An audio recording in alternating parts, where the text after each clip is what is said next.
How to go full-time in wholesaling real estate as a beginner. Guys, it's Rick Ginn, and I'm going to break down how to get you in this business all the time. So a lot of you guys are doing this on a side hustle, or maybe you have a job, you're doing it. That's how I started out.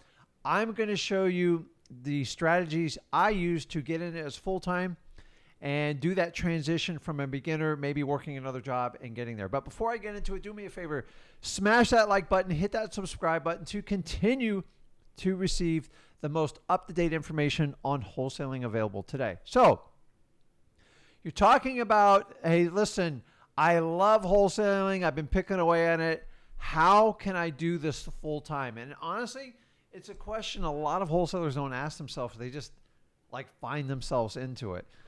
So I'm going to give you the key points here. So number one, I'll tell you right now, is look at your own responsibility. So when I started in wholesaling, I had a mortgage, I had 2 young kids, I had a wife to support, I had car payments, I had the whole 9 yards. So I had to transition into it. So I came up with a 6-month plan. And what I did is I made enough money to make sure all my bills were covered, and I was putting away as much money as humanly possibly from my salary position. So if you have a job, that is the perfect strategy to do. And then once you make enough to have at least a 6-month buffer to cover your living expenses, then you can easily transition to wholesaling real estate full time. My suggestion is you keep that job, work into wholesaling while you're doing it. That way you can tighten up your financials and put money away. And when you get your wholesale flips, you can take that and put that towards your 3 or 6 month buffer. That'll give you a much faster head start. But I waited till I had at least 6 months expenses set up. Half of that was from my salary, half of it was from my assignment deals in wholesaling. So if you don't have a full-time job and maybe you're just looking to jump into this wholesaling full-time, here's my suggestion to you. Have a reserve. Have 3 to 6 months of living expenses, because this is not like a regular job. You are not getting a paycheck every Friday. And I got to tell you, it took me a month to 2 months to really adapt to that, because I was of the employee mindset and I relied on that paycheck. It's going to take some programming to undo that. Remember, you make big chunks in wholesaling and it takes some time to get started. So my recommendation is, if you want to do wholesaling real estate full time, it is imperative you set up some sort of reserve 3 to 6 months, because I don't need you struggling to pay your rent, your mortgage. You got to have a buffer, okay? And a 30-day buffer is just not enough to make you successful in wholesaling. For that reason, some people make it as much as a year, but I'm telling you, 3 months, the minimum is 6. You're fine with that, because if you can't get a wholesale deal in 3 to 6 months, you're probably doing it wrong. But you're on the right channel to do it right, so let's figure out how to do that. So we got the reserve. Number 2, do not wait till you know everything in wholesaling. You're never going to know everything. I'm in the business 20 years, and I'm still learning every day on just nuances of the business. So it's not like school where you go to a 4-year university, you take a test at the end, and you move on and you get your diploma. No, you take bits and pieces of information. If you want to learn how to do it, go to freewholesaling.com. Me and Zach teach you step by step, and we teach you the most important things first. We're going to teach you how to do marketing and how to talk to sellers. Once you get the marketing out there, you get motivated sellers contacting you, then you can keep learning additional information. The average it takes to get your first wholesaling deal is anywhere from 30 days to 6 months, okay? So you have that time. So don't wait until you study every chapter, every course. And guys, do not take directions from people that you do not want to be in their financial footprint. Meaning, if a guy's done 1 or 2 deals and you're going to take their advice, I don't know, man. So you might want to look at somebody doing it 20 years, completely up to you, but don't take advice from too many people. So number 2, get started. This is not like school. You've got to get your marketing and your ability to talk to sellers. Once you do that, you can learn the rest as you go. Number 3, and this is a big one, okay? In the beginning, 80% of your activities should be about marketing. End of story. You have to become an absolute master ninja at marketing, okay? A wholesaler's true gift is not the real estate, it's their ability to connect with motivated sellers. How do you do that? With marketing. If you've never done marketing before, deep dive into freewholesaling.com and learn the techniques to get started, and be honest about your budget. If you're on a limited budget, you're going to have to do the hustle technique, the driving for dollars, the reverse driving for dollars, the cold calling. If you got a little bit of money, you can do some direct mail. You can do some door knocking. You can do some SMS. Guys, the sky's the limit in what you can do. But the main thing is 80% of your time is on marketing. And if it's not 80% on marketing, you will not do well in your full-time venture in wholesaling. Why? Because, guys, you're starting out, you have nothing. You have to create as much activity as humanly possible. Your activity can't be spent on developing your logo, your LLC, your tax strategies. Guys, that's not important. It is all on marketing. I'm telling you, don't complicate this business. Whatever you plan, 80% of your time has to be on marketing. And honestly, it's probably going to be at that for the first 6 months. And then you go down to 70%, then 65%. It is a slow reduction because we have to get you volume of leads. Okay. You're inexperienced. You're getting started. So the best thing to do is put the odds in your favor by getting as many leads from motivated sellers as possible. And guys, here's the other little tip I'm going to put under marketing on number 3. You need to focus on dealing with motivated sellers. Do not deal with people who want to sell their house. You have to find sellers that need to sell their house. That's how wholesaling is predicated. Do not mix them up with regular retail buyers. They belong on MLS with a realtor. So many wholesalers get lost trying to make deals work when there's absolutely no motivation at all. Do not make that mistake and understand motivated sellers, 80% of your activity is on marketing.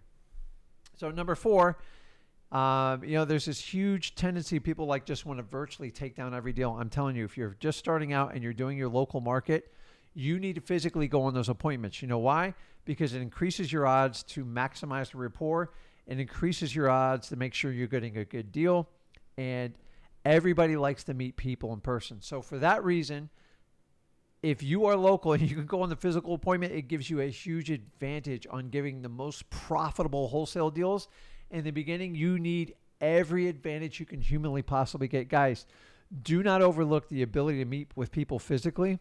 Once you master that and then you get an out-of-state owner, then you can take that one down virtually. But I want you to focus on physically meeting with your sellers. It makes a huge difference. And nobody, let me repeat, nobody has a bigger buy-in than you. Okay. You want to make this work. You want it full time. You go close that deal like your life depends on it. It is imperative. And I'm telling you, nobody has more urgency than you as the business owner. So that's what you want to do. Number 5, when you get to the point, you go, hey, Rick, I'm getting a little busy here. I need some help. I'm I'm here to tell you, man, you are just starting out in wholesaling. So do not overhire. There's this big tendency. People want to always hire an acquisitions manager and stuff. No, in the beginning, you are the acquisitions manager. You know why? Because it's the most important job. The person who meets with the seller either makes or breaks the company, in my opinion. So if you hire someone that's very subpar, your deals are going to suffer regardless how good your marketing is or how good of a leader you are. It is imperative that you understand that the marketing, that all the activities derive from you. Now, here's the caveat to it. If you want to bring people in to help you, look for VAs. These are virtual assistants, and I would only bring them in to do marketing activities. They're not going to do accounting. Maybe they can scrape some data which would be marketing activities, but they have to yield income producing activities that will increase your lead flows. If it doesn't increase your lead flow, don't hire them, and don't hire them for something that you haven't done for at least 3 months, because you'll have no idea how to manage them. Guys, so many wholesalers try to outsource everything in the beginning.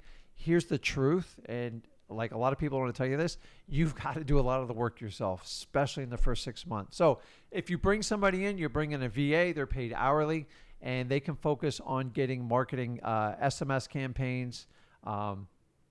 Remember, they're not talking to the sellers. They're just helping you scrape data, maybe doing some skip tracing for you. They're reverse looking up owners on property records so you can contact these motivated sellers. So guys, number 5, any marketing outsource is simple VA. for marketing activities that generate income for your business. All other stuff, do not worry about it, because that is not your focus when you start out to get in this business full time. Number 6, which is a controversial one, is you're going to have to live on a budget, because anybody who starts a new venture understands that you're probably not going to be making the money you were before. So either you have another job and you were making okay money and you're used to a certain lifestyle, or say you didn't have any money before. This shouldn't be hard. You have to live on a budget. You got to live within your means, because in the first 6 months, you are grinding away and you're putting a lot of money back in the marketing. And until you understand to do that, is you can't go out and spend money like you did before. You have to live very, very conservatively under the goal to get ahead of everybody and be a successful wholesaler. You're going to have to make some sacrifices now. So listen, when you get that $20,000, $30,000 assignment, take enough to pay your mortgage and rent, pay some groceries, and you want to reinvest that money. You want to set some aside for a rainy day, and then you want to reinvest that money to make your wholesaling business much more efficient and profitable. How do you do that? With marketing. You do more marketing, or you can bring in more VAs. Guys, don't go out and spend that money, because honestly, until you do this for a couple of years, if you truly want to get ahead, you have to live a very reserved lifestyle. In the beginning, I didn't do this, and it's probably one of my biggest regrets in the beginning. Okay. Number 7, last but not least, all this money you're earning in wholesaling is what we call earned income. Okay. It means you earned it. You busted your butt to get it. Your job is to keep as much of that earned income as humanly possible and convert it to passive income. Okay. Meaning money that will work for you without you having to work. You are going to bust your butt. You're going to build this business. It is earned income. It's so imperative you take that earned income and make it work for you, because if you don't, you'll be constantly be on the wholesaling treadmill. And I'm here to tell you, in 2 to 3 years, I can show you a business plan where you really don't even have to wholesale anymore.